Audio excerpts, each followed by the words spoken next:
បាទសួស្តីបងប្អូននេះមកចែកលេខវីដេអូនេះមួយពាក់ព័ន្ធជាមួយនឹងគុលទុរេនដែលវាមានស្នាមប្រេះអញ្ចឹងបងប្អូនបាទអញ្ចឹងពេលដែលមានស្នាមប្រេះអញ្ចឹងបងប្អូនភាគរយខ្ពស់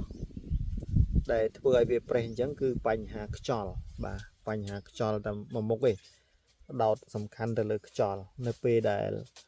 មានភ្លៀងវាតែងតែមានខ្យល់បាទនៅពេលដែលមានខ្យល់ដើមទុរេនយើងបោកបក់វីវក់ចុះឡើងវាធ្វើឲ្យមានការប្រេះសបកអញ្ចឹងឬក៏គ្រិចរឹសបាទគ្រិចរឹសខាងក្រោមហ្នឹងអាឬអាយាងអីហ្នឹងវាធ្វើវាបង្កឲ្យតែជាបញ្ហាកើតបោះទឹកបោះខ្យល់អីតែងតែយើងឃើញគេហៅជំងឺ Phytophthora ហ្នឹងបាទអាហ្នឹងវាចង់និយាយថាកើតឡើងដោយធម្មជាតិបាទជារៀងរាល់ឆ្នាំតែងតែជួបអាបញ្ហាកើតឡើងដោយសារធម្មជាតិហ្នឹងទៅពាក់ព័ន្ធទៅលើការផ្ទុះគុលប្រេះសបកអីអាលងគុលអាលុំដើមអីតែងតែមាន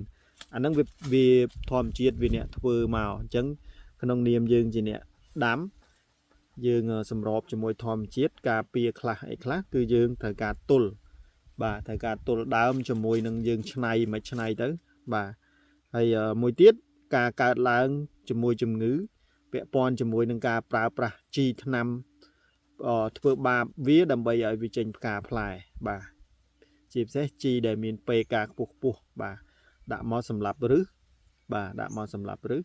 ខូចទាំងដីទៀតធ្វើឲ្យអការលូតលាស់ជំរុញទៅដល់អបម៉ូនផ្លែផ្កាបាទប៉ុន្តែបានផ្លែផ្កាហើយវាមិនប្រកាសថាជោគជ័យបាទអញ្ចឹងហើយបងប្អូនតែងតែឃើញវីដេអូពេលដែលផ្កាច្រើនដល់ពេលប្រមូលផលហើយឃើញវីដេអូចាំងគុលបាទវីដេអូដើរចាំងគុលអញ្ចឹងបិទបៀកប៉ណេតប៉ណាស់ពេញនឹងអញ្ចឹងទៅបាទអញ្ចឹងវាមានភាពខុសគ្នាអញ្ចឹងហើយសម្រាប់ដើមនេះគឺជាដើមដែលខ្ញុំធ្វើពិសោធន៍បាទខ្ញុំធ្វើពិសោធន៍ខ្ញុំប្រើ4ពី10 4 12ដូចជា5គីឡូ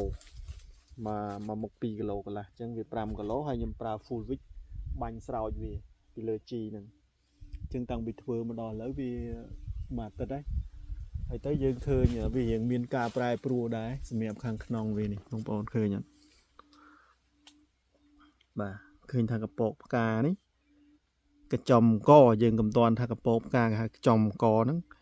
គឺឃើញច្បាស់លាស់ថាវាមានច្រើននេះដូចនេះដូចមេឃនេះតែយើងអត់តាន់ 100% បងប្អូនខ្ញុំគ្រាន់តែចង់បញ្ជាក់ថានេះវាជាសញ្ញាណរបស់ផ្ការងចាំអាកាសធាតុព្រោះអីយើងមិនមែនបជាវាទេយើងលក្ខណៈសំវាអញ្ចឹងយើងអត់មានទៅបជាវាមកតាមតាណាទេប៉ុន្តែខ្ញុំសង្កេតឃើញថាវាមានគ្រប់